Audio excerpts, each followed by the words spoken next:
at all this really cool stuff. You can Oh yeah, deodorant. never be too prepared. You know what I'm saying? I guess, yeah, this is all for if you forget stuff and you aren't prepared. Yeah, that's like a valid point. But you know who actually is really prepared? Who? Our drill team, Oh. JROTC. Oh yeah, they practice all the time. They They're get up always at prepared. like 5 in the a.m. morning? Yeah, to go I practice. couldn't do that. So it's no wonder that they end up winning competitions. Yeah, our JRTC is great. Just Almost like as us. good as DECA. Yeah, Where we almost win as good as competitions too. We don't know that yet, Cameron. Maybe we're jinxing it ourselves. Oh, knock on wood. I don't know if this is wood or not. It's close, yeah. How about we check out the JRTC drill team? Ooh, how should we word it? It's like we should be a little more A prepared. drill competition is an event where we go and Can I just say competitive walking? No, I'm just kidding. It's a competition in which students have the opportunity to compete with other schools within the league. where schools with JROTC What does compete against JROTC each stand other. for? Junior Reserve Officer Training Corps. I think I'm gonna ask that. Seriously. Holy Christ. I'm not ready for that thing either. Mood. Oh. Nah, I'm never ready. But I'm always ready at the same time. It's kind of weird. Put it in a pocket. Thanks for understanding me mid-yawn. I feel like that's a skill. Give a goblin. I'm tired. Me too. Ready for this. Can I say anything like it?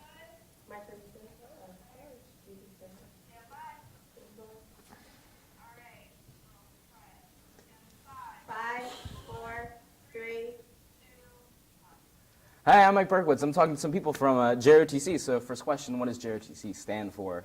So JROTC stands for Junior Reserve Officer Training Corps. All right, so you guys recently had a drill competition, right? Yes, we did. So what is a drill competition? The drill competition, it's a competition in which students within the league have the opportunity to compete against other schools in their skills in drill and ceremony. So what are some of the skills you compete with? So some of the skills are, well, there are a couple categories. It's mainly precision. It's color guard, armed platoon, unarmed platoon, armed squad, unarmed squad, and inspection. So tell me more about like each skill. Okay, well, for me, I did armed platoon and unarmed inspection. So with inspection, you stand there, you ready your unit, and then like a couple graders would come through, they'd ask you questions, evaluate your uniform, evaluate you as a whole unit as well, and then they just go forth and, you know, grade you on that. So with armed platoon, it's when we have like the rifles, and basically it's a majority of precision. It's all about staying in sync with the rest of your unit, looking good, making sure you're all in step, and just maintaining yourself throughout your whole route. All right, so how do you like win the competition? Each of the events are graded based off of a rubric, and you get points for each thing. And if you miss specific things, you would lose points. If you don't have the right amount of precision, you would lose points. And if you go out of bounds, you would lose points. If you don't do any of those things, you do everything right, you would get your points, more of your points. And from there, the team with the most points would win. So how do you guys prepare for this?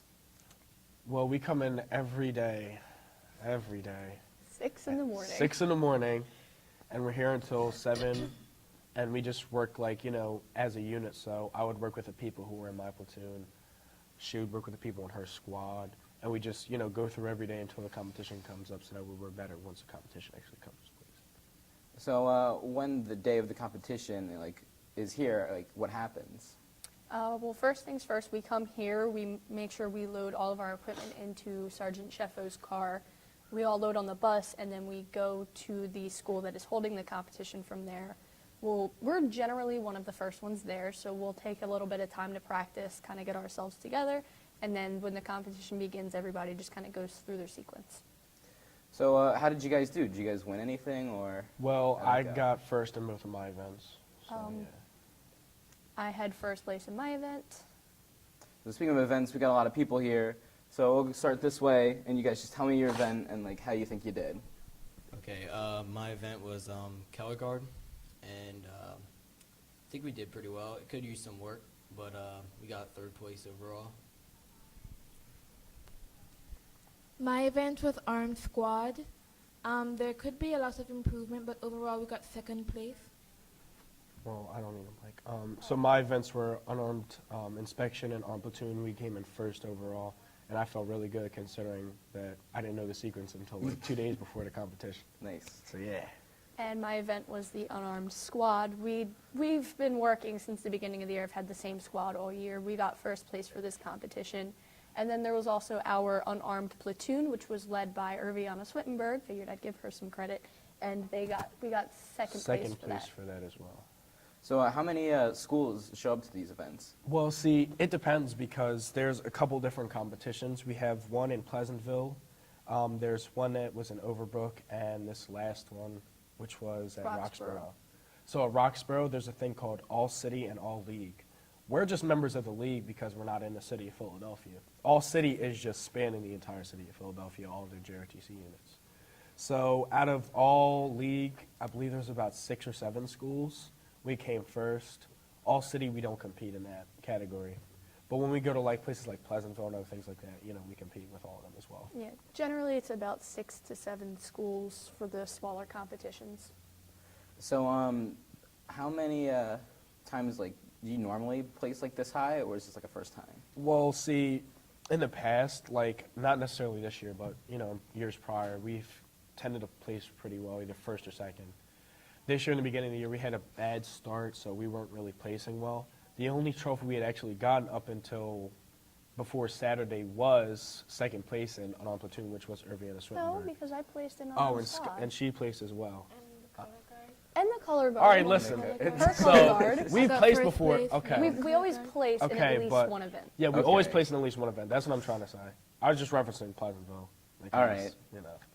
So so when's your next competition? So our next competition is supposed to be March the 4th, but unfortunately we don't know if we'll be going because we have a large inspection coming up on the 9th of March as well. And at that competition, there's about 20 to 30 schools. Yes, which- that's brigade. That's brigade level, so that's from everybody on the eastern seaboard. Well, northeast, I should say. Yeah. So how are you going to prepare for this bigger inspection? Well, That's as a whole unit. It's basically a lot of making sure it's not as much individual cadet, but as the unit itself. So we're going through, we make sure that the cadet portfolios have all of the paperwork that's needed. We make sure that we already made sure that the supply closet was more organized. We had our supply inspection already. A lot of it falls on to the SAI and the AI shoulders. They have to make sure that they have everything that they need. And then as far as that, we also have to march one unarmed platoon. So we're going to have to practice that a couple times. That should go pretty well. All right. So Mario, I know you're a senior. Do you have anything you want to say to newcomers or people who are already in JROTC for next year? So I just want to say, stick with it. It's a good program. I've gotten a lot out of it in 4 years. They're less like teachers and more like family to me. It's they look out for me, and I mean, if you just come out and try, they'll give you support as well. So is there anything else you'd like to add? That's Is there anything else you'd like to add? it, no. I'm okay. All right. Well, I'm Mike Berkowitz. Back to your hosts.